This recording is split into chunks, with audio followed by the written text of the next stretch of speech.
Всего 8 частей, закрашенных 4, значит получается 4 восьмых. Дробь 4 восьмых, да? Дальше. Второй круг. Всего частей 8, закрашенных 3, получается 3 восьмых. Молодец. 3 восьмых.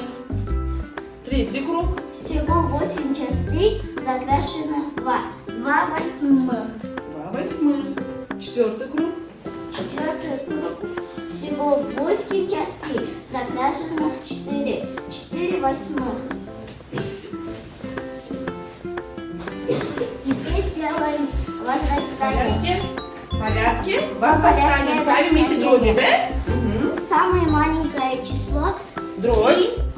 3, 2. Нет, Кавсар. 2 восьмых. Побольше. Потом 3 восьмых.